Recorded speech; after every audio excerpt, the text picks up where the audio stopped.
கர்த்தர் நம் காணிக்கைகளை கூர்ந்து கவனித்துக் கொண்டிருக்கிறார். God is watching over our offerings carefully. ஒரு இடத்துல ஆண்டவர் சொல்லிருக்காரு, என் நாமத்தினாலே ஒரு கலசம் தண்ணீர் கொடுத்தால் கூட அதை நான் என்ன பண்ண மாட்டேன், மறக்க மாட்டேன். அப்ப இங்க தேவன் கூர்ந்து கவனிக்கிறார். இதுதான் நம்மளுடைய முதல் பாயிண்ட். ஒருவேளை 1ஆம் வசனத்துல அதான் நம்ம பார்க்கிறோம். யாராவது ஒருவர் 21ஆம் அதிகாரம் 1ஆம் வசனத்தை வாசிக்க கண்ணீரிட்டு பார்த்தபோது லூக்கா வந்து சொன்னார், ஐஸ்வர்யவான்கள் காணிக்கை பெட்டியிலே தங்கள் காணிக்கைகளை போடுகிறது என்ன பண்ணாருங்க, கண்டார். இப்ப 2வது வசனத்துல பாத்தீங்கன்னா ஒரு ஏழை விதவை அதுல 2 காசு போடுகிறது என்ன பண்ணாருங்க, கண்டார். இந்த 2 வசனத்தையும் பார்க்கிறப்போ ஏழை மக்கள் கொடுக்கறதையும் கடவுள் என்ன பண்றாருங்க, கூர்ந்து கவனிக்கிறாரு. ஐஸ்வர்யவான்கள் கொடுக்கறத என்ன பண்றாருங்க, கூர்ந்து கவனிக்கிறார். இந்த ஏழையினுடைய காணிக்கையில இயேசு கிறிஸ்து கண்ட ஒரு சில காரியங்கள் என்னன்னா, இவளுடைய காணிக்கை கடவுள் மீது அவள் வைத்திருந்த அன்பின் அடிப்படையில் இருந்தது. இவ எத்தனை காசு போடுறா, 2 காசு தான் போடுறா. ஆக்சுவலா இதை வந்து கால்குலேட் பண்ணோம்னா ஒரு நாள் வருமானத்துல 64ல ஒரு பங்கு தான் இந்த 2 காசு. ஒரு நாள் வருமானத்துல 64ல 2 பங்கு தான் இந்த காசு. அப்போ it's a very meager amount. ரொம்ப ரொம்ப குறைந்த ஒரு பணத்தை தான் இவ இந்த காணிக்கை பெட்டியில அவ போட்டிருக்கா. ஆனா இயேசு கிறிஸ்து பார்க்கிற அவ எவ்வளவு போட்டான்னு சொல்லி பார்க்கல, எவ்வளவு அன்போட அந்த காணிக்கை கொடுத்தான்னு தான் பார்த்தேன். ஏன்னா பைபிள்ல சொல்லியிருக்கு, ஒருவன் தேவனுக்கு காணிக்கை கொடுக்கும் போது கட்டாயத்தினாலோ விசனத்தினாலோ என்ன பண்ணக்கூடாதுங்க, கொடுக்கவே கூடாது. ஐயோ என்னடா வார வாரம் காணிக்கை கேட்கிறாங்க, ஐயோ தசம பாகம் கொடுக்கலன்னா பாஸ்டர் தப்பா நினைச்சுக்குவாரு, இந்த எண்ணத்தோட நம்ம என்ன பண்ணக்கூடாதுங்க, ஒரு நாளும் கடவுள் காணிக்கை கொடுக்கக்கூடாது. whatever we give, நம்ம கடவுளுக்காக என்ன செய்யறோமோ அதை முழு இருதயத்தோட நம்ம என்ன பண்ணணும், செய்யணும். இல்ல காணிக்கையை போட்டுட்டு அதுக்கப்புறம் ஐயோ இவ்வளவு காசு காணிக்கையில போட்டோமே. அதே மாதிரி சில சமயங்கள்ல நம்ம சபையிலையோ ஊழியத்தை குறித்தோ இந்த ஒரு தேவை இருக்கு, இதுக்கு யாரெல்லாம் கொடுக்கணும்னு சொல்லி விரும்புறீங்களோ கொடுங்க அப்படிங்கிறப்ப சில சமயத்துல உற்சாகமா நான் கொடுக்குறேன்னு சொல்லி என்ன பண்ணிடுறோம், கை தூக்கிறோம். அதுக்கப்புறம் போய் உட்கார்ந்து யோசிக்க கூடாது, ஐயோ ஏண்டா நம்ம கை தூக்கணும். இப்ப இந்த ஏழை விதவையினுடைய காணிக்கை அன்புள்ள காணிக்கையாக இருந்தது. அவ கொடுத்ததனுடைய நோக்கம் கடவுள் அன்பாய் இருக்கிறார்.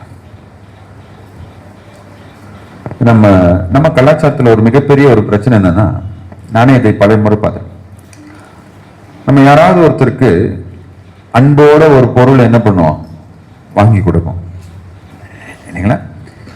நம்ம கஷ்டத்தின் மத்தியில நம்ம என்ன பண்ணுவோம், அவங்க மேல இருக்கிற அன்புல ஒரு பொருளை வாங்கி கொடுப்போம். ஆனா அந்த பொருளை வாங்கி கொடுத்த உடனே முதல்ல அதோடைய விலை என்னன்னு சொல்லி என்ன பண்ணுவாங்க. இப்ப நம்முடைய நினைப்பு என்னன்னு சொல்லி கேட்டீங்க அப்படின்னா, நிறைய காசு கொடுத்து ஒருத்தவங்க நமக்கு ஒரு gift வாங்கி கொடுக்குறாங்க அப்படின்னா அவங்க நம்ம மேல எப்படி இருக்காங்க, ரொம்ப அன்பா இருக்காங்க.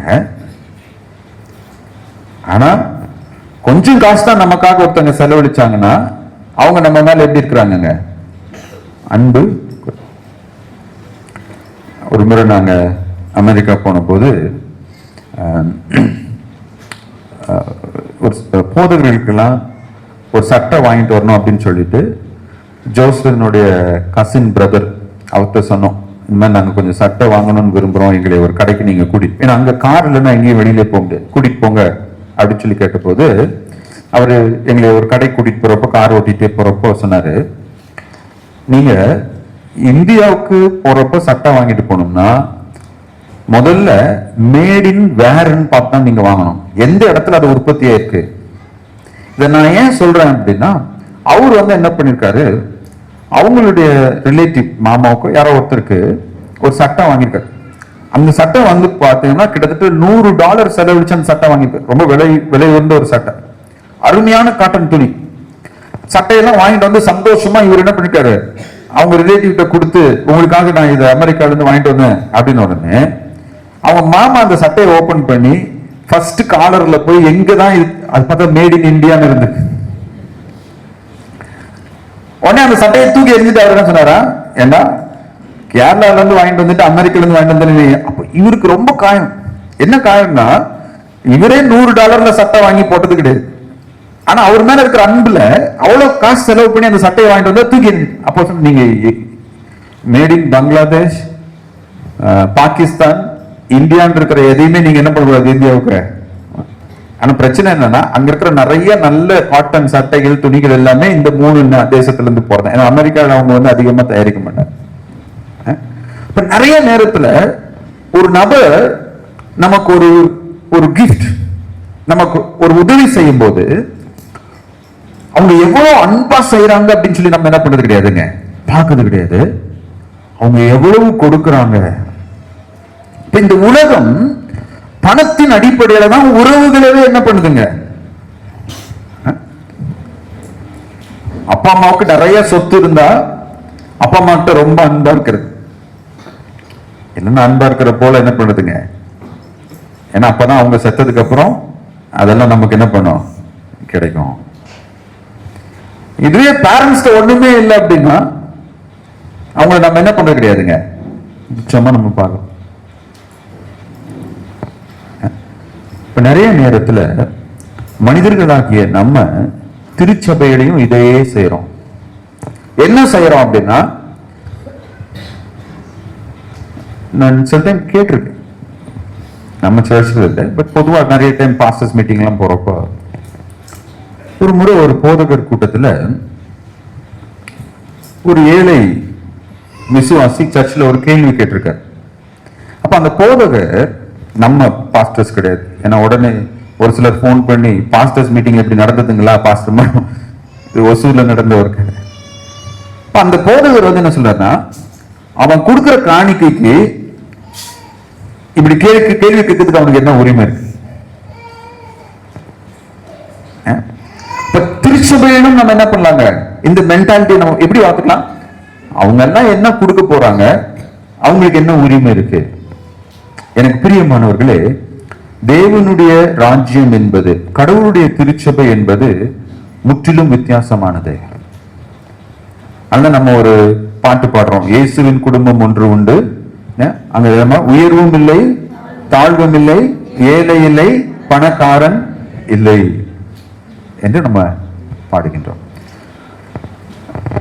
ஒருவேளை இயேசு கிறிஸ்துவோட அவருடைய சீஷர்கள் உட்கார்ந்து இருந்தாங்கன்னா, ஐஸ்வர்யவான்கள் காணிக்கையை கொடுத்து என்ன பண்ணுவாங்க, பேசிட்டு இருப்பாங்க, டே அவர் 10,000 ரூபாய் கொடுத்தாரா, இவர் 15,000 ரூபாய் கொடுத்தாரா, அவங்க தாண்டா அன்பின் விருந்தவே என்ன பண்ணாங்க, ஸ்பான்சர் பண்ணாங்க. ஆனா இந்த ஏழை விதவை போட்ட காணிக்கை குறித்து அவங்க என்ன பண்ணிக்க மாட்டாங்க. ஒருவேளை இந்த ஏழை விதவை வரும்போது அவளுடைய தோற்றத்தை பார்த்தவொடனே அவங்க என்ன பண்ணிருப்பாங்க, இவெல்லாம் என்ன போட போற. ஆனா இயேசு கிறிஸ்து பார்த்தார். ஏன் இயேசு கிறிஸ்து பார்த்தார்னா, அவளுடைய காணிக்கை அவளுடைய அன்பினால் என்ன பண்ணுதுங்க. அதான் பவுல் அப்போஸ்தலன் சொல்றாரு, நான் என்னுடைய உடலையே சுட கொடுத்தாலும் அன்பு எனக்குள் இல்லாவிட்டால் நான் ஒன்றும் இல்லை. எந்த ஒரு உறவிலையும் இதை நம்ம சரியா புரிஞ்சுக்கணும். பெற்றோர் பிள்ளைகளாக இருக்கலாம், பிள்ளைகள் பெற்றோராக இருக்கலாம், நண்பர்களாக இருக்கலாம், திருச்சபை உறவாக இருக்கலாம். ஒருத்தர் மேல நம்ம அன்பா இல்லை என்றால், இல்லை அவர்களுடைய அன்பை நாம் பெற்றுக்கொள்ளவில்லை என்றால், அவங்க செய்கின்ற செயல்கள் எதுவுமே என்ன பண்ணாதுங்க, நம்ம மனதில் நிலைத்திருக்காங்க. என்னுடைய அப்பா வந்து 2003ஆம் ஆண்டுல தான் இந்த ஆலயத்தை நம்ம பிரதிஷ்டை பண்ணணும்னு நான் நினைக்கிறேன். 2003ஆம் ஆண்டு தான் இருக்கும். அந்த பிரதிஷ்டை விழாவில் ஒரு சாட்சி சொன்னார். அந்த சாட்சி என்னுடைய மனதில் ரொம்ப ஆழமா பதிந்த ஒரு சாட்சி. ஏன் அப்படின்னா, அந்த சமயத்துல வந்து பாத்தீங்கன்னா, இங்க பக்கத்துல ஒரு கிராமத்துல இருந்து ஒரு ஏழை பெண்மணி, நம்ம ஒரு பாட்டியமா நம்ம சர்ச்சுக்கு வருவோம். இந்த ஆலயம் கட்ட ஆரம்பிச்ச உடனே சில வாரங்கள் அந்த பாட்டியம்மா வரவே இல்லை. எங்க அப்பாவும் இந்த ஆலயம் கட்டும் பணியில கொஞ்சம் பிஸியா இருந்ததுனால அவங்களை போய் என்ன பண்ண கிடையாதுங்க, பார்க்கவே இல்லை. ரொம்ப நாள், சில வாரங்கள் சில மாதங்கள் கழித்து அவர் என்ன பண்றாருங்க, போய் அவங்கள பார்க்க போன போது அவங்க வந்து சிங்கிள் ரூம், அந்த அரசாங்கம் கட்டி கொடுத்த ஒரு ரூம் தான். அப்பெல்லாம் விதவைகள் ஓய்வூதியம்னு 250 ரூபா தான் தருவாங்க. இப்ப எவ்வளவு தராங்கன்னு எனக்கு தெரியல கவர்மெண்ட். அப்ப 200 ரூபாய் 250 ரூபாய் அதுதான் அவங்களுடைய வருமானம், வேற எதுவுமே கிடையாது. அப்ப அந்த பெண்மணி வந்து நோய்வாய்ப்பட்டிருந்தனால சில வாரங்கள் அவங்களால சர்ச்சுக்கு வர முடியல. அவங்களுக்கு உடம்பு சரியில்லைன்னு அப்பாவுக்கு தெரியாது. அப்போ அவங்க கிட்ட பேசிட்டு இருக்கிறப்ப இவர் மனசுல என்ன நினைச்சிட்டு இருக்காருன்னா, ஐயோ நம்ம வந்து காசு எடுத்துட்டு வராம வந்துட்டோமே, இவங்களுக்கு நம்ம என்ன கொடுக்கலாம் அப்படின்னு சொல்லி இவர் யோசிச்சுட்டு என்ன பண்ணிருக்காரு, அவங்கள்ட்ட கொஞ்ச நேரம் பேசிட்டு இருந்துட்டு ஜெபம் பண்ணிட்டு நான் போயிட்டு வரேம்மா அப்படின்னு சொன்னோடனே அவங்க ஐயா ஒரு நிமிஷம் இருங்க அப்படின்னு சொல்லிட்டு அவங்க ஒரு சின்ன ஒரு ட்ரங்க் பாக்ஸ்பாங்க இல்லையா, ஒரு இரும்பு பெட்டியை திறந்து அதுல இருந்து நிறைய சில்லற காசு, அப்பெல்லாம் வந்து பாத்தீங்கன்னா 4 நாவுக்கும் மதிப்பு இருந்தது, 50 காசுக்கும் மதிப்பு இருந்தது. அப்ப நிறைய சில்லற காசு என்ன பண்ணிருக்காங்க, ஒரு துணியில சுத்தி, ஐயா நீங்க சர்ச்சு கட்டணும்னு சொல்றீங்க, ஆலயம் கட்டிட்டு இருக்கீங்க, இதை வைத்துக் கொள்ளுங்க அப்படின்னு சொல்லிட்டாங்க. அப்போ இங்க வந்து எண்ணி பார்த்த போது எங்க அப்பா குறிப்பா ஒரு அமௌண்ட் சொன்னாரு, எவ்வளவு இருந்ததுன்னு சொல்லி எக்ஸாக்டா அந்த ரெசிப்ட பார்த்து அவரு சொன்னாரு. அன்னைக்கு எனக்கு மறந்துருச்சு எவ்வளவு இருந்ததுன்னு சொல்லிட்டு. அப்போ அவருடைய சாட்சியில என்ன சொன்னாருன்னா, நம்மள நிறைய பேர் என்ன பண்ணோம், நம்முடைய எக்ஸஸ் நமக்கு எவ்வளவு அதிகமா இருந்ததோ அதை நம்ம என்ன பண்ணோம் கொடுத்தோம். ஆனா அந்த பெண்மணியுடைய காணிக்கை விலையேற பெற்ற காணிக்கை. ஏன் அப்படின்னா அவள் தன்னுடைய தேவைகளுக்காக சேமித்து வைத்த எல்லாவற்றையும் எடுத்து என்ன பண்ணிட்டாங்க. அப்ப எங்க அப்பா சொன்னார், நான் வேண்டாம் வேண்டாம்னு சொன்னாலும் அவங்க என்ன பண்ண கிடையாது, கேட்கவே இல்லை, கொடுத்தாங்க. அன்பின் அடிப்படையிலே ஒரு காரியத்தை செய்வது வேற, கடமையின் அடிப்படையிலே ஒரு காரியத்தை செய்வது என்னதுங்க. கடமையின் அடிப்படையிலே ஒரு காரியத்தை செய்வதனால் உறவுகள் மலருவதில்லை. அன்பின் அடிப்படையிலே ஒரு காரியத்தை செய்வதனால் தான் உறவு என்ன பண்ணுங்க வளரும். உறவு என்று சொல்லும் போது அது வியாபாரம் அல்ல. ஒரு வியாபாரி தான் ஒரு கடைக்கு நம்ம போறோம், நம்ம வந்து ஒரு 50 ரூபாய்க்கு ஒரு பொருள் வாங்குறோம், ஆனா இன்னொருத்தர் வந்து ஒரு 20,000 ரூபாய்க்கு ஒரு பொருள் வாங்குறாரு. அப்ப என்ன பண்ணுவாங்க, இந்த 50 ரூபாய்க்கு வாங்குற பொருள் வாங்குற ஒருத்தனை கண்டுக்காம இந்த 20,000 ரூபாய்க்கு பொருள் வாங்குறவன என்ன பண்ணுவாங்க, உயர்வா என்ன பண்ணுவாங்க பார்ப்பாங்க. அது அது அது உறவுல அப்படி கிடையாது. ஒரு உறவுல பணத்தின் அடிப்படையிலும் பொருளின் அடிப்படையிலும் நான் எவ்வளவு கொடுக்கிறேங்கிறது அடிப்படையிலும் ஒரு உறவு இருக்குமே என்றால் அது உறவாகவே என்ன பண்ணாதுங்க இருக்காது.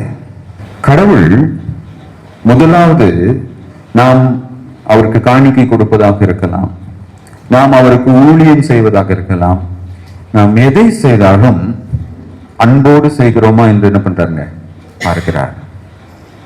கடவுளுடைய பார்வையில அன்பு இல்லை என்றால் நான் என்ன கிடையாதுங்க, ஒன்றுமே இல்லை.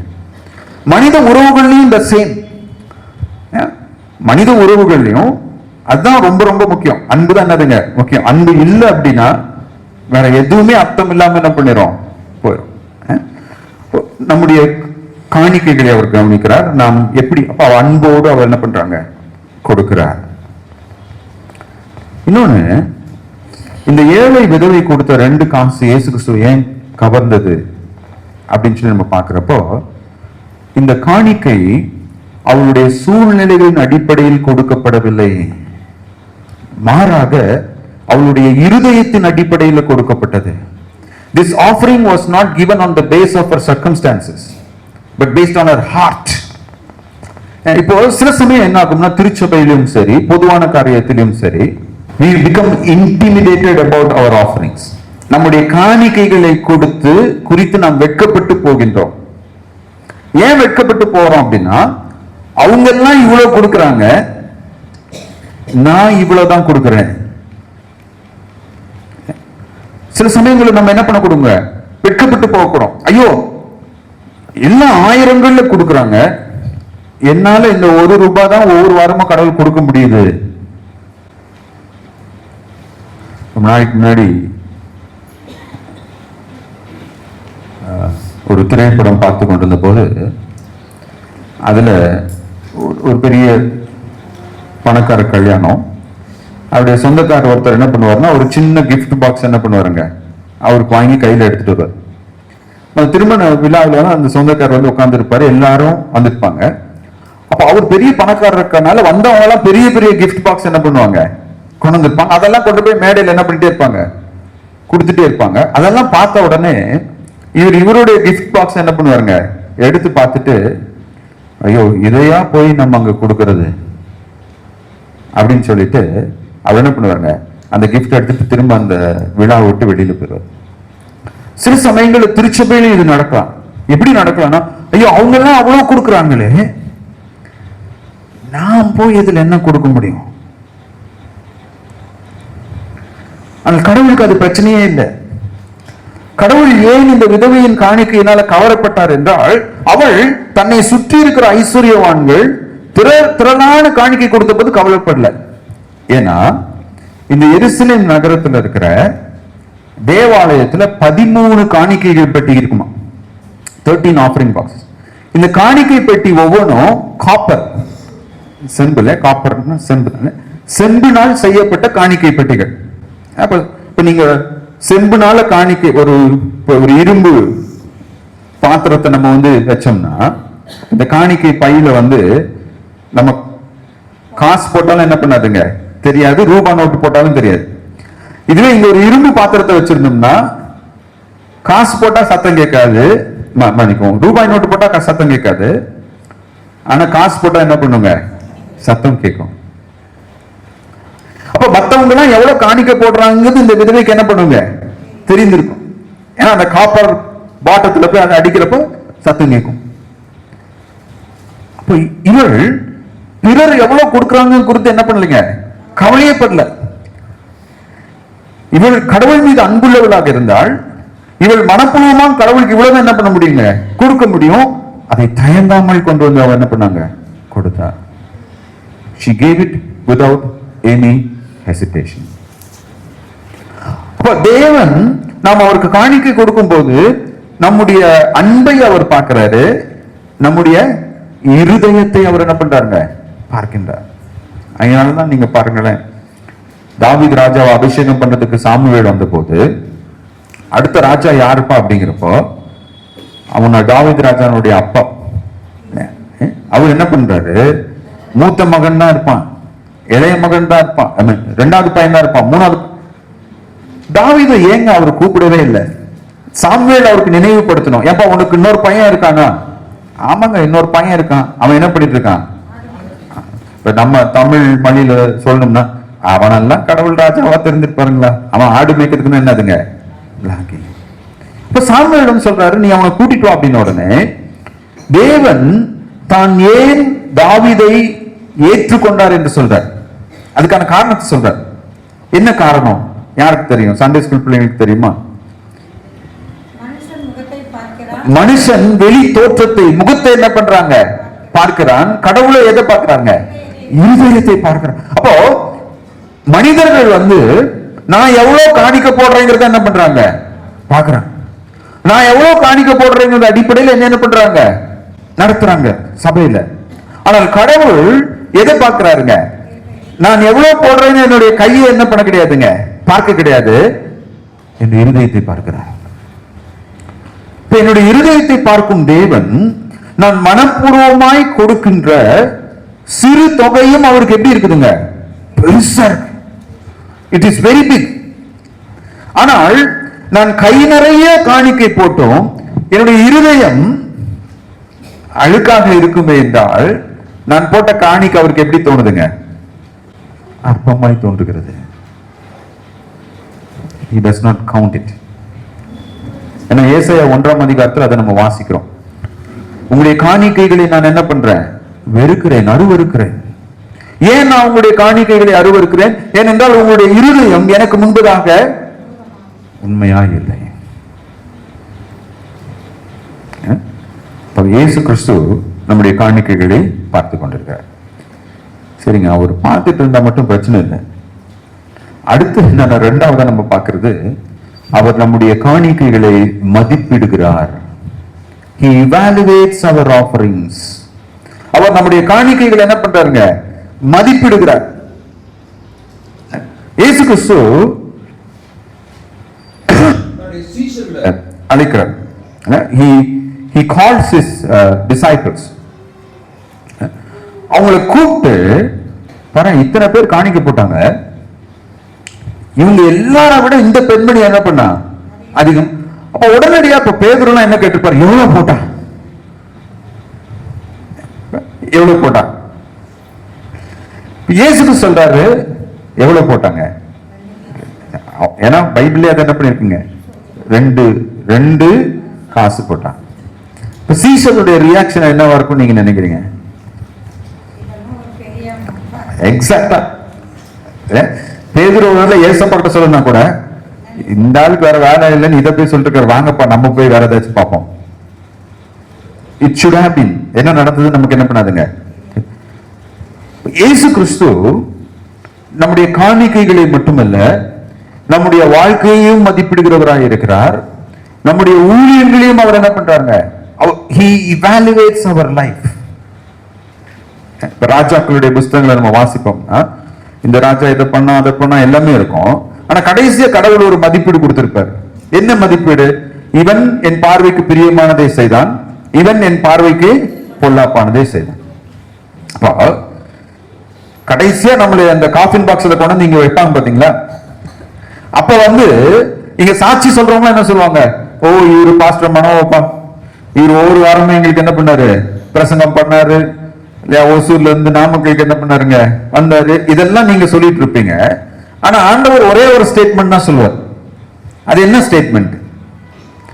இவன் என் பார்வைக்கு பிரியமானதை செய்தான், இவன் என் பார்வைக்கு பொல்லாப்பானதை செய்தான்.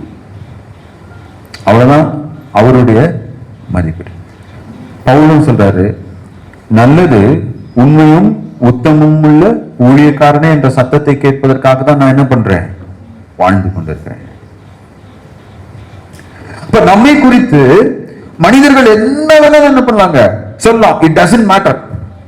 இப்ப இந்த உலகத்துல உங்களுடைய மனிதர்கள் நீங்க நல்லவங்கன்னு சொல்லி சொல்றப்போ ரொம்ப குளிர்ந்து போயிடாதீங்க. இல்ல உங்களுடைய மனிதர்கள் கெட்டவங்கன்னு சொல்றப்போ ரொம்ப சோர்ந்து போயிடாதீங்க.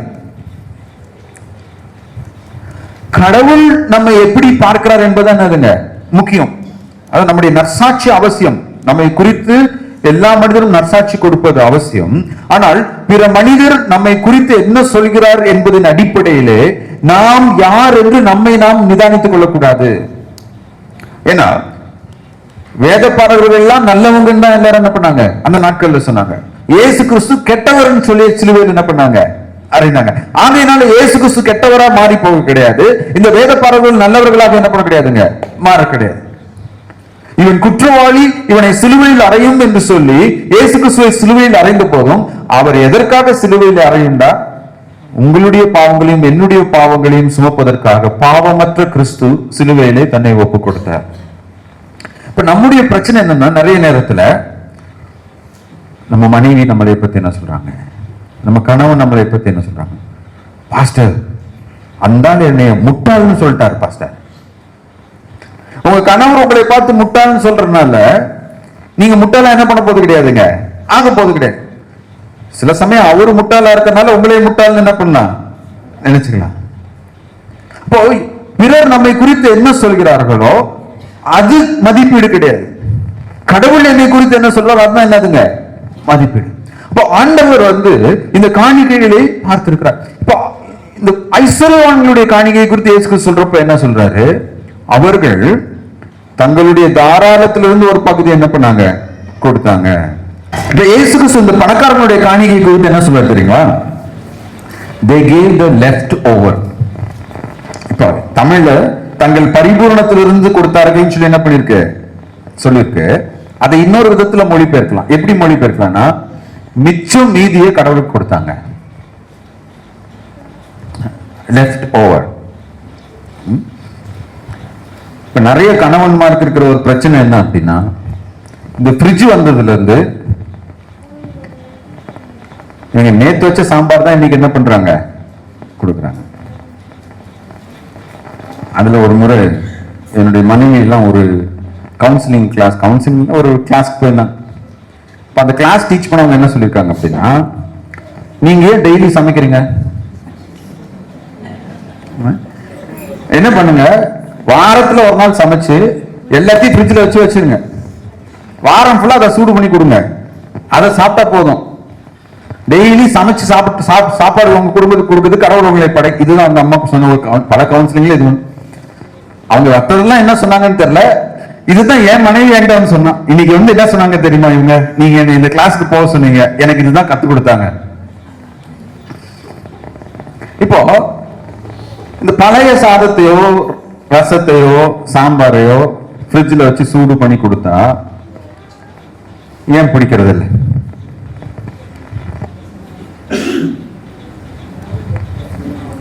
ஏங்க கோபம் வருது? இல்ல நமக்கு ஏன் பிடிக்கிறது இல்லை அந்த சாப்பாட்டை சாப்பிட்றதுக்கு? நமக்கு அவ்வளோ சாப்பிட்றோம், வேற வழி இல்லை, இல்லைன்னா சாப்பாடு கிடைக்கும் ஆனா ஏன் பிடிக்கிறது இல்லை? It becomes tasteless, very important. அது அது அந்த உணவு சாரமற்றதாக என்ன பண்ணுதுங்க? சில சமயம் டேஸ்டோடையும் இருக்கும். இப்ப பெண்கள் தான் ஆன்சர் பண்றாங்க, ஆண்கள் ஆன்சர் பண்ண அவங்களும் ஆன்சர் பண்ணணும். ஏங்க அவங்களுக்கு பிடிக்கிறது இல்லைன்னு கேட்டா, இது இது பழசுங்கிற என்ன வரப்ப என்ன அப்படின்னா, ஏன்பா ஒரு புது சாப்பாடு சாப்பிடறது கூட எனக்கு ஒர்த் இல்லையா? இல்ல அப்படின்னா என்னுடைய ஒர்த் இவ்வளவுதான். ஏன்னா பழக்கமா நீங்க பாத்தீங்க அப்படின்னா மிச்சம் மீதியை நம்ம யாருக்கு கொடுப்போங்க? பிச்சைக்காரங்க தான் கொடுப்போம். இப்பெல்லாம் பிச்சைக்காரங்க வர்றது கிடையாது அவ்வளவா. முன்னெல்லாம் பிச்சைக்காரங்க வந்தாங்கன்னா என்ன பண்ணுவாங்க? ஐயா என்ன இருந்தா கொடுங்கன்னு சொல்லி கேட்பாங்க. சூடா சாப்பாடு சாம்பார் இருந்தா கொடுங்கன்னு கேட்பாங்களா? மிச்சம் மீதி ஏதாவது இருந்தா என்ன பண்ணுங்க? கொடுங்க. பழசெல்லாம் இப்ப அவங்களே வாங்குறது இல்ல, நம்ம தான் சாப்பிட வேண்டியதா இருக்கு.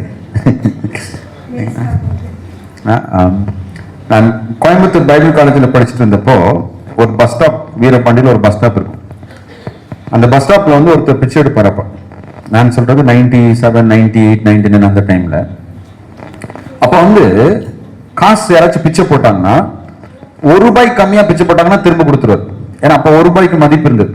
₹1 வந்து நீங்க பாத்தீங்க அப்படின்னா, நாங்க வந்து கிட்டத்தட்ட ஒரு 10 கிலோமீட்டர் பஸ்ல போக முடியும், ஒரு டீயே வாங்க முடியும். ₹1 அந்த அந்த ரேஞ்ச் தான் இருந்துச்சு. யாராச்சும் காணிக்க போட்டாங்கன்னா ₹1 கம்மியா போட்டா திரும்பி கொடுத்துருவாரு. அப்ப இந்த பஸ் ஸ்டாப்ல நிக்கிறப்போ நிறைய பேர் சொல்லுவாங்க, பிச்சைக்காரனுக்கு திமிர பாரு. ஒருவேளை இந்த பழைய துணியெல்லாம் வந்து ஹட்சன் போடுற ட்ரெஸ் எல்லாம் பாத்தீங்கன்னா பெரும்பாலும் யூஸ்ட் கிளோத்ஸ் தான். ஜோசனுடைய கசனுக்கு 2 பசங்க இருக்காங்க, இவனோட கொஞ்சம் அவங்க பெரியவங்க. அப்ப அவங்க கொடுக்குற அந்த மீதி கிளோத்ஸ்லாம் அவன் சந்தோஷமா வாங்கி போட்டுக்குவான், எந்த பிரச்சனையும் இல்லை. ஏனிக்கும் நிறைய டைம் அவளுடைய இன்னொரு கசனுக்கு மகளிர்கள் இருக்காங்க, அவங்கள பார்த்தோம்னா அவங்க என்ன பண்ணுவாங்க? கொடுப்பான். நான் போடுற நிறைய சட்டை கூட பழைய சட்டை தான். இப்படி இருக்கிறப்போ கொஞ்சம் இந்த பழைய துணி, கொஞ்சம் நல்ல துணி கலெக்ட் பண்ணி யாருக்காச்சும் இப்ப கொடுக்குதுன்னா பயமா இருக்கு. நாங்க சட்டையே போடாம கிழிஞ்ச சட்டை தான் போட்டு நடப்போமே தவிர, இந்த பணக்காரங்கெல்லாம் லெஃப்ட் ஓவர், மிச்சம் மீதி இருந்ததை கடவுளுக்கு கொடுத்தாங்க. அப்ப அது எதை காண்பிக்குது என்றால், கடவுளை கனப்படுத்த வேண்டிய விதத்திலே அவர்கள் என்ன பண்ணீங்க? கனப்படுத்தவில்லை. உங்களுக்கு தெரியுமா, நம்முடைய காணிக்கைகள் கடவுளை கனப்படுத்துகிறது. கடவுள் சொல்லியிருக்காரு, என்னை கனப்படுத்துகிறவனை நான் என்ன பண்ணுவேங்க? கனப்படுத்துவேன். இப்போ நிறைய பேர் கிறிஸ்துமஸ் நியூ இயருக்கு துணி எடுக்க கடைக்கு போயிருக்கலாம். அகிம்சாக்கு போறீங்க, இல்ல ஏஆர்எஸ்க்கு போறீங்க, வேற எந்த ஸ்ரீனிவாசா, நிறைய கடைங்க இருக்கு நாமக்கல்ல. அங்க போய் உங்க பாக்கெட்ல இருந்து ஒரு ₹500 நோட்டு எடுக்கிறீங்க. அதே சமயம் சர்ச்ல வந்து உங்க பாக்கெட்ல இருந்து ஒரு ₹500 நோட்டு எடுக்கிறீங்க. சர்ச்ல இந்த ₹500 நோட்டு நம்ம பார்வைக்கு எப்படி தெரியும்? அந்த கடையில நம்ம இந்த ₹500 நோட்டு நம்முடைய பார்வைக்கு எப்படி தெரியுங்க?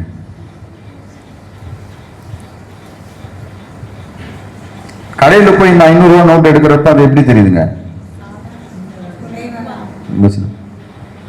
சர்ச்ல இந்த ₹500 நோட்டு நம்ம எடுக்கிறப்ப எப்படி தெரியுதுங்க? இப்ப பிரச்சனை ₹500 நோட்லயா? பிரச்சனை எங்க இருக்குதுங்க? நம்முடைய மனதில். கடவுள் இந்த ஐஸ்வர்யவான்களுடைய காணிக்கையை எல்லாம் பார்த்து அவர் பரவசப்படாம இந்த ஏழை விதவையை காணிக்கையை பார்த்து அவர் பரவசப்பட்டதனுடைய நோக்கம் என்ன அப்படின்னா, இவருடைய காணிக்கை கடவுளை கனப்படுத்தி. அவ போட்டது 2 காசு தாங்க. ஆனா இயேசு கிறிஸ்து அவளை பார்த்து என்ன சொல்றாருன்னா, இவளோ தன் வறுமையிலிருந்து தன் ஜீவனுக்கு உண்டாயிருந்தது எல்லாவற்றையும் என்ன பண்ணிட்டா, போட்டு விட்டாள். இல்ல இன்னொரு விதத்துல சொல்லணும்னா, she gave her best to the Lord. தனக்கு சிறந்ததை அவள் கடவுளுக்கு என்ன பண்ணாங்க, கொடுத்தாள். நிறைய பேர் என்கிட்ட வந்து சொல்றப்ப எனக்கு ரொம்ப இரிட்டேஷனா இருக்கும். என்னன்னா, நான் ரிட்டையர் ஆனதுக்கு அப்புறம் ஊழியம் பண்ண போறேன்.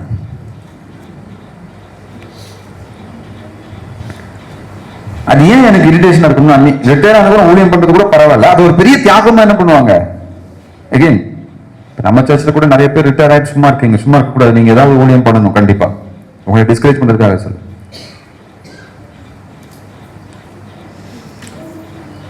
God deserves our best. அப்ப என்னுடைய வாழ்க்கையின் சிறந்த காலத்தை நான் கடவுளுக்காக கொடுக்க வேண்டும். உண்மையா இப்ப எனக்கு 45 வயதாக போகுது. நிறைய நாள் நான் யோசிப்பேன், 25 வயதுல நம்ம கடவுளுக்கு ஊழியம் செஞ்ச மாதிரி இப்ப என்ன பண்ண முடியல, செய்ய முடியலையே. சில சமயம் என்னுடைய மனதுல ஓடுற சிந்தனை என்னன்னா, ஊழியம் செய்கின்ற வயதை நம்ம கடந்து விட்ட மாட்டிருக்கு, அதனால நம்ம இதை விட்டுட்டு வேற ஏதாவது என்ன பண்ணலாம். ஏன்னா நம்மளால ஃபுல் எனர்ஜியோட என்ன பண்ண முடியல. 5 வருஷத்துக்கு முன்னாடி 10 வருஷத்துக்கு முன்னாடி பண்ண எனர்ஜி இன்னைக்கு உடம்புல என்னதுங்க இல்ல. 60 வயசுக்கு அப்புறமேல் கண்டிப்பா நான் அந்த சபையில போதகராகவே என்ன பண்ணக்கூடாதுங்க. இருந்தால் ஒரு மெம்பரா தான் இருக்கணும், வேற ஒரு நபர் தான் என்ன பண்ணணும், இது நடத்தும். Again if God gives that strength. இப்ப சிலவங்க 80 வயதுலயும் முழு பேரனோட ஊழியம் செய்யறவங்களும் இருக்கிறாங்க. That's different. ஏன்னா நிறைய நேரம் நம்முடைய மனநிலை எப்படி இருக்குன்னா, மிச்சம் மீதியை கடவுளுக்கு போடலாம். அதுலயும் அடிக்கடி காணிக்க எண்ணிக்க மாட்டேன். என்னைக்காவது என்றவங்களால முடியல அப்படின்னா என்றப்போ ஒரு சில நோட்லாம் எடுத்து பார்த்தோம்னா பேங்க்ல கூட வாங்க மாட்டாங்க. இப்பெல்லாம் பேங்க்ல ஒரு சில நோட்டை கொண்டு போய் கொடுத்தா கூட, ஏன்பா இதை கொண்டு வந்து பேங்க்லயே தர, தூக்கி குப்பையில போட வேண்டிய நோட்டெல்லாம் எங்க நம்ம கொண்டு போட்டுருவோம். நான் சின்ன பையன் ஹட்சன் சாலமோன் மாதிரி இருக்கிறப்போ ஒரு அனௌன்ஸ்மெண்ட் நம்ம சர்ச்சில் பண்ணாங்க, எனக்கு ஞாபகம் இருக்கு. அப்போ வந்து குணானந்த் தான் வந்து ட்ரெஷரரா இருந்தாருன்னு நினைக்கிறேன். அப்போ அவர் வந்து என்ன சொன்னார்னா, தயவுசெய்து கிழிஞ்ச நோட்டை என்ன பண்ணாதீங்க, காணிக்க பையில போடாதீங்க, நீங்க என்கிட்ட கொடுங்க, நான் பேங்க்ல வேலை செய்யறேன், நான் அதை உங்களுக்கு என்ன பண்ணிடுறேன், மாத்தி கொடுக்குறேன். ஏன்னா நிறைய கிழிஞ்ச நோட்டா என்ன பண்ணுது, பேங்க்ல வருது, மீன்ஸ் காணிக்க பையில வருது. ஈவன் when we go, நீங்க ஒரு கடைக்கு போய் நீங்க சாப்பிட்டுட்டு ஒரு டிப் கொடுக்கறப்ப கூட நீங்க யோசிக்கணும். இப்ப நீங்க ஒரு சரவண பவன்ல போய் சாப்பிடுறீங்க அப்படின்னா, அந்த ஹோட்டல்ல வந்து ஒரு காஃபி வந்து 30 ரூபாய் இருக்கும். அந்த சர்வருக்கு நீங்க 5 ரூபாய் கொடுத்தீங்கன்னா, அந்த 5 ரூபாய் வச்சு அந்த ஹோட்டல்ல கூட அவரால் எதுவும் என்ன பண்ண முடியாதுங்க. இப்ப நம்ம டிப் கொடுக்கறப்ப கூட நம்ம என்ன யோசிச்சு கொடுக்கணும், அட்லீஸ்ட் இவர் ஒரு காஃபியாவது கொடுக்கறதுக்கு நான் என்ன பண்ணணும். நிறைய நேரத்தில் நம்ம என்ன நினைக்கிறோம்னா, ஏழைகளுக்கு கொடுப்பதையும் கடவுளுக்கு கொடுப்பதையும் ஒரு பாரமா நினைக்கிறோம், ஒரு துச்சமாக நினைக்கிறோம். ஆனா வேதம் போதிக்கிற உண்மை என்ன அப்படின்னு சொல்லி கேட்டீங்கன்னா, இப்படி இந்த ஏழைகளுக்கு நீங்க கொடுக்கிறதும் கடவுளுக்கு கொடுக்கிறதும் தான் நீங்க சொர்க்கத்துல சேர்த்து வைக்கிற treasure, the treasure in heaven. பரலோகத்துல நீங்கள் சேர்த்து வைக்கிற பொக்கிஷம் என்று இயேசு கிறிஸ்து சொல்றார். ஏன்னா இயேசு கிறிஸ்து எல்லாத்தையும் நியாயம் தீர்க்கிறப்போ ஒரு கூட்ட மக்கள் நாங்கெல்லாம் பரலோகத்துக்கு போயிடுற தைரியத்தில் இருக்கிறாங்க, அவங்கள பார்த்து இயேசு கிறிஸ்து நீ பரலோகத்துக்கே போக முடியாதுன்னு சொல்லிடுறாரு. இன்னொரு கூட்ட மக்கள் தயங்கி நிக்கிறாங்க, அவங்கள பார்த்து வாருங்கள் அப்படின்னு சொல்லி இயேசு கிறிஸ்து சொல்றாரு. அவர் கூப்பிட்டாலே இவன் வரமாட்டேங்கிறான். இவன் இயேசு, ஆண்டவரே எங்க பாஸ்டரே நீங்க நரகத்துக்கு தள்ளிட்டீங்க, அவர் எவ்வளவு பிரசங்கம் பண்ணாரு, அற்புதம் பண்ணாரு, ஆவியை இறக்குனார், அக்னி இறக்குனார், அவரே நரகத்துக்கு போறாரு, நானா எங்க ஆண்டவர் உள்ளார. இப்ப இயேசு கிறிஸ்து அவங்களை பார்த்து சொல்றாரு, நான் பசியா இருந்தேன் நீங்க எனக்கு சாப்பாடு கொடுத்தீங்க, நான் நிர்வாணமா இருந்தேன் நீங்க எனக்கு துணி கொடுத்தீங்க, நான் தாகமா இருந்தா எனக்கு நீங்க தண்ணீர் கொடுத்தீங்க, நான் சிறைச்சாலையில இருந்தா நீங்க என்ன. இவனுக்கு ஒரே கன்ஃபியூஸ் ஆயிடுச்சு, எப்ப ஆண்டவரே நாங்கள் இதை செய்தோம். இயேசு கிறிஸ்து சொன்னாரு, இந்த சிறியரில் ஒருவனுக்கு நீ எதை செய்தாயோ. அப்போ கடவுளுக்கு உங்க சொந்தக்காரங்களை கூப்பிட்டு நீங்க வீட்டுல உட்காந்து பிரியாணி போட்டீங்களாங்கிறது முக்கியம் இல்ல. அந்த பிரியாணி சாப்பிட்டுட்டு இருக்கிறப்போ வந்த பிச்சைக்காரனுக்கு நீங்க என்ன போட்டீங்கன்னு என்னதுங்க இல்லைங்களா? சில சமயம் நம்முடைய சர்ச்சிலையும் வீட்லயும் கூட விருந்து வைக்கிறப்போ, ஐயா ஏதாவது கொடுங்க அப்படின்னு சொல்றவங்களை நம்ம எப்படி நடத்துறோம்? இப்போ நம்ம அன்பின் விருந்து வச்சோம். அன்பின் விருந்துல சபையாருக்கு நம்ம என்ன சாப்பாடு போட்டோங்கிறத கடவுள் கவனிச்சாரோ இல்லையோ, அங்க வெளியில வந்து நின்ன ஏழைங்களுக்கு நம்ம என்ன சாப்பாடு போட்டோங்கிறத கடவுள் என்ன பண்ணாருங்க? கவனித்தார். அவங்க நம்ம எப்படி நடத்துறோம்? நம்முடைய ஆவிக்குரிய நிலையினுடைய ஒரு மதிப்பீடு என்னன்னா, எனக்கு சமமானவர்களை, என்னை விட உயர்வானவர்களை நான் எப்படி நடத்துகிறேன் என்பதல்ல, என்னை விட பண விஷயத்திலே ஏழையாய் இருக்கிறவர்களை நான் எப்படி நடத்துகிறேன் என்பதுதான் என்னுடைய உண்மையான அன்பையும் தெய்வ பயத்தையும் என்ன பண்ணுங்க வெளிப்படுத்துது. How do I treat the poor and the destitutes? இப்ப இவங்க எல்லாம் கடவுளுக்கு மிச்சம் மீதியை கொடுத்தாங்க. ஆனா இவ எதை கொடுத்தாங்க? ஒருவேளை உங்க வீட்டுக்கு முன்னாடி ஒரு பிச்சைக்காரர் வந்து நிக்கிறாரு, உள்ள போய் பாக்குறீங்க, 2 இட்லி தான் இருக்கு, நீங்க ரொம்ப பசியா இருக்கீங்க, அந்த 2 இட்லி தான் உங்களுக்கு இருக்கு.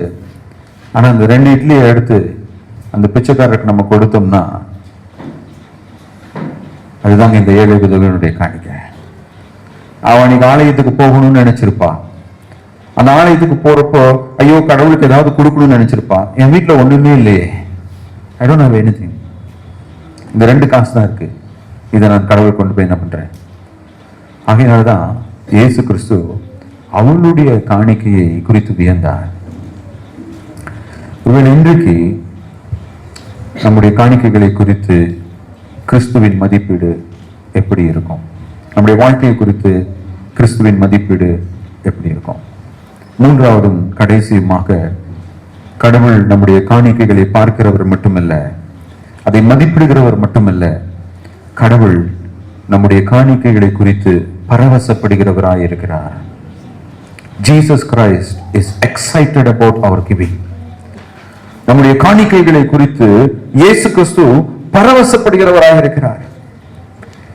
ஒருவேளை இந்த சுவிசேஷ நூல்கள்ல ஒரு சிலரை குறித்து மட்டும்தான் இயேசு கிறிஸ்து என்ன பண்றாருங்க? பாராட்டை தெரிவிக்கிறார். ஒரு 100க்கு அதிபதி வந்த போது அவனை குறித்து இயேசு சொல்றாரு, இஸ்ரவேலிலே ஒருவருக்குள்ளும் இப்படிப்பட்ட விசுவாசத்தை நான் என்ன பண்ண முடியாது, பார்க்கவில்லையே. அதே மாதிரிதான் இந்த ஏழை விதவையினுடைய காணிக்கையை பார்த்து இயேசு கிறிஸ்து என்ன பண்றாருங்க? பரவசப்பட்டு he is commenting. எனக்கு தெரியல இந்த 4 சுவிசேஷ நூல்கள்ல வேற எங்கேயாவது யாருடைய காணிக்கையை பத்தியாவது இயேசு கிறிஸ்து பேசியிருக்கிறாருன்னு எனக்கு தெரியல. ஒருவேளை இந்த மரியாள் பரிமள தைலத்தை அவருடைய பாதத்துல ஊற்றின மரியாளை பத்தி நம்ம வாசிக்கலாம். இந்த இடத்துலதான் தெளிவாக ஒரு காணிக்கையை குறித்து கிறிஸ்து பரவசப்படுவதை நம்ம என்ன பண்றோங்க பார்க்கிறோம். நம்ம அன்பு செலுத்தாமல் கொடுக்க முடியும், ஆனால் கொடுக்காமல் அன்பு செலுத்த முடியாது. We can give without loving, but we cannot love without giving. இந்த இடத்துல இயேசு கிறிஸ்து ஏன் இவ்வளவு உயர்ந்தார்னா, அவள் காணிக்கை பெட்டியிலே போட்டது அவளுடைய காசு இல்லைங்க, தன்னை தேவனுடைய பலிபீடத்திலே ஒப்பு கொடுத்துட்டு போயிட்டா. இந்த 2 காசை நான் ஏன்னா இந்த விதவை என்று சொல்லும் போது இன்னைக்கு இருக்கிற விதவையோட இந்த விதவையை நீங்க என்ன பண்ணாதீங்க, ஒப்பிடாதீங்க. இன்னைக்கு வந்து இளம் வயதிலேயே கணவனை ஒருத்தர் இருந்தாலும் பல சவால்கள் இருந்தாலும் ஒரு பெண்ணால தன்னுடைய சொந்த காலில் சம்பாதிச்சு தன்னுடைய பிள்ளைகளை வளர்க்க முடியும். It is possible.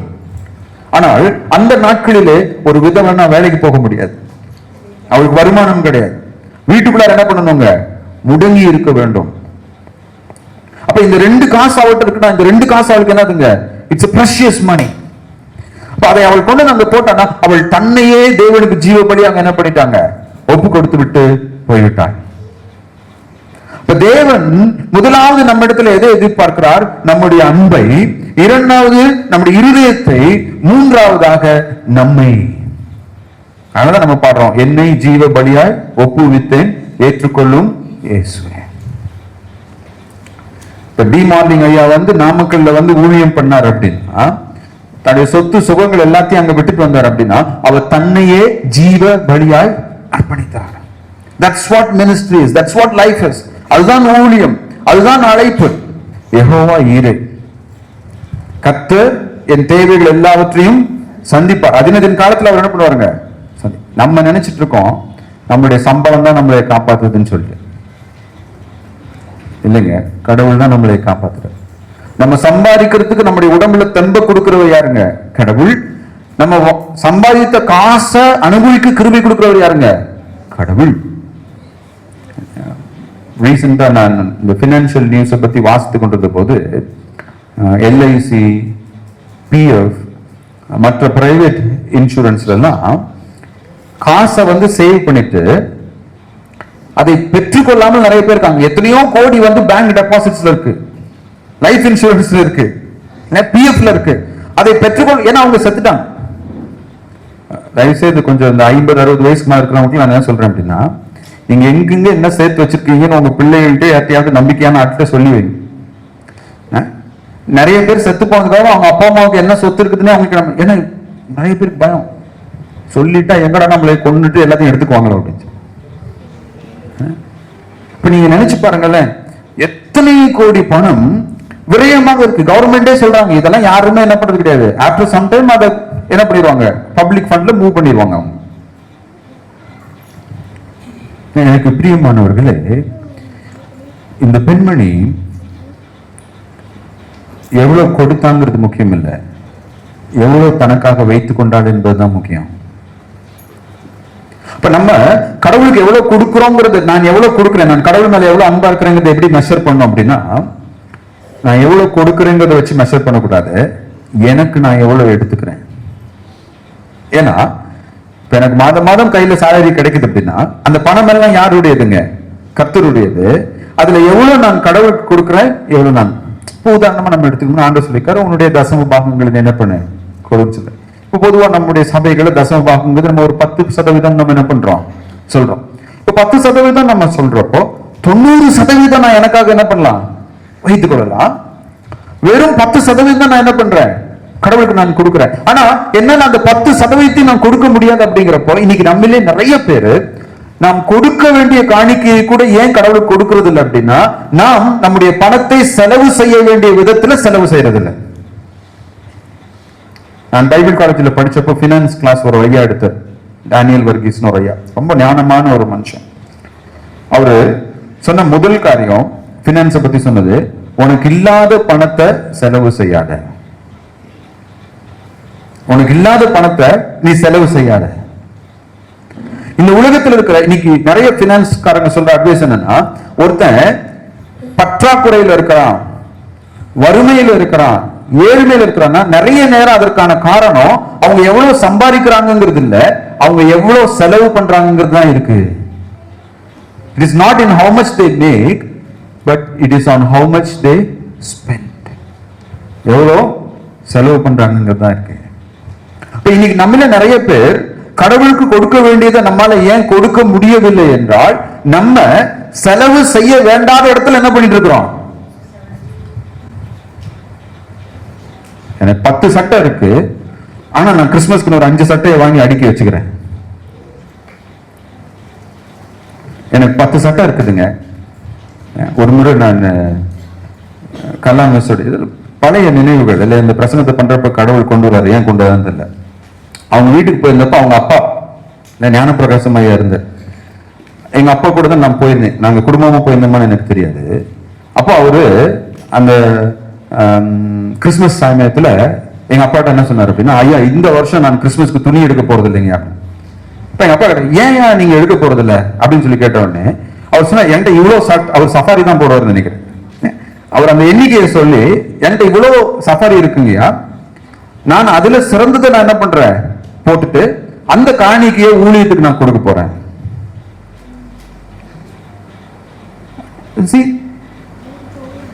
நம்ம ஏன் ஏழைகளுக்கு கொடுக்கறது இல்லை, நம்ம ஏன் ஊழியங்களுக்கு கொடுக்கறது இல்லை, நம்ம ஏன் கடவுளுக்கு கொடுக்கறது இல்லை அப்படின்னா, எங்க எப்படி செலவு பண்ணக்கூடாதோ அங்க அப்படி நம்ம என்ன பண்றோங்க செலவு பண்ணிட்டு இருக்கோம்.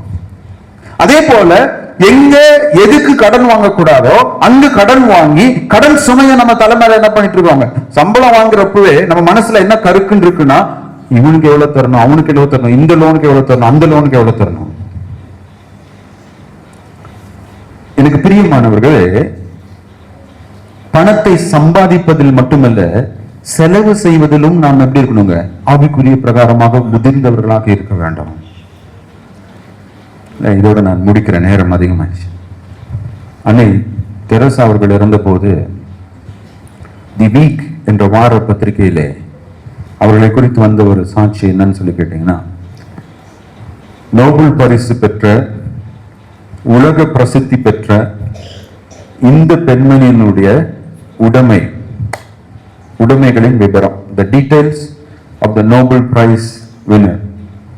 உடைமை, ஒரு பக்கெட், ஒரு மக், 2 வெள்ளை புடவை. இதுதான் அவர்களுக்கு சொந்தம் என்று இருந்தது. நம்முடைய பிள்ளைகளுக்காக, பிள்ளைகளின் எதிர்காலத்திற்காக நாம் சேர்த்து வைப்பதை குறித்து வேதம் எந்த விதத்திலையும் குறைவாக சொல்லவே இல்லை. நம்ம சேர்த்து வைக்கணும், அது நம்முடைய கடமை. நம்முடைய குடும்பத்தின் தேவைக்காக பணத்தை செலவு செய்வதை குறித்து வேதம் எந்த விதத்திலும் குறை சொல்லவில்லை. ஒருவன் தன் சொந்த குடும்பத்தை சரியாக என்ன பண்ணணும், நடத்த வேண்டும். ஒருவேளை நம்ம பிள்ளைகளுக்கோ நமக்கோ கிறிஸ்துமஸ் அன்னைக்கு புது துணி வாங்குறது குறித்து பைபிள் என்ன பண்ண கிடையாதுங்க, எந்த தவறும் சொல்லவில்லை. நீங்க வாங்கி கொள்றது என்ன கிடையாதுங்க, பிரச்சனை இல்லை. ஆனால் நாம் செலவழிக்கிற ஒவ்வொரு ரூபாயும் சரியான நோக்கத்திற்காக செலவு செய்கிறோமா என்று யோசித்து நாம் செலவு செய்ய வேண்டும். இந்த ஏழை விதவை, அவளுக்கு தெரியும் தன்னுடைய செல்வத்தையும் தன்னையும் யார் இடத்துல ஒப்படைக்க வேண்டும் என்று. அவ கடவுள்கிட்ட ஒப்படைச்சா நிச்சயமாக அவருடைய வாழ்நாள் முழுவதும் கடவுள் அவளை என்ன பண்ணிருப்பாருங்க, பாதுகாத்திருப்பார். பழைய ஏற்பாட்டுல எலிசா தீர்க்கதரிசி சாரபாத் என்ற ஒரு இடத்துக்கு போறாரு.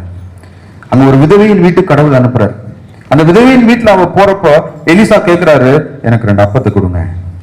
அந்த விதவை என்ன பதில் சொல்றா, பானையில கொஞ்சம் எண்ணெயும் கொஞ்சம் மாவும் தான் இருக்கு, இதை சாப்பிட்டுட்டு நானும் என்னுடைய மகனும் செத்து போலான்னு நாங்க நினைச்சிட்டு இருந்தோம், நீங்க கேக்குறீங்களே அப்படின்ன உடனே நீ எனக்கு கொண்டு வா. இப்ப வேதம் சொல்லுது 3 ஆண்டுகள் அந்த பஞ்சம் தீரும் வரை அந்த பானையில எண்ணெயும் மாவும் என்ன பண்ண கிடையாதுங்களா, குறையவே இல்லை. அதனால வேதத்தில் நம்ம சிங்கக்குட்டிகள் தாழ்ச்சி அடைந்து பட்டினியா இருக்கும், கர்த்தரை தேடுகிறவர்களுக்கோ ஒருவேளை இந்த புதிய ஆண்டிலே நான் இந்த பேசேஜ் நம்ம வழக்கமா ஒவ்வொரு பேசேஜும் வரிசையா படிச்சுட்டு வரோம்.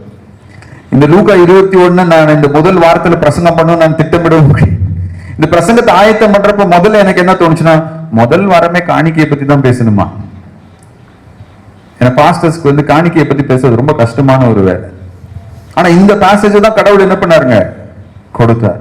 இதைதான் பரிசுத்த ஆவியானவர் நம்மோடு இந்த வருஷத்துல சொல்ல வேண்டும் என்று விரும்புகிறார். என்ன சொல்ல வேண்டும் என்று விரும்புகிறார் என்றால், என்னை கனப்படுத்துகிறவனை நான் கனப்படுத்துவேன். இந்த ஏழை விதவை தன்னுடைய காணிக்கைகளினால் என்னை கனப்படுத்தினாள், அவளை நான் கனப்படுத்தினேன். நீங்கள் உங்களுடைய காணிக்கைகளினால் என்னை கனப்படுத்தும் போது நான் உங்களை கனப்படுத்துவேன். ஒருவனும் கட்டாயத்தினாலோ விசனமாயோ அல்ல, முழு இருதயத்தோடும் தெய்வீக அன்போடும் உதாரத்துவமாய் நாம் கடவுளுக்கு நம்முடைய காணிக்கைகளை கொடுக்கும் போது இந்த வருடத்திலே மேலான ஆசீர்வாதங்களை கடவுள் நம் ஒவ்வொருவருக்கும் கொடுப்பார். அந்த கிருபையை தேவன் நமக்கு அளிப்பாராக. ஆமென்.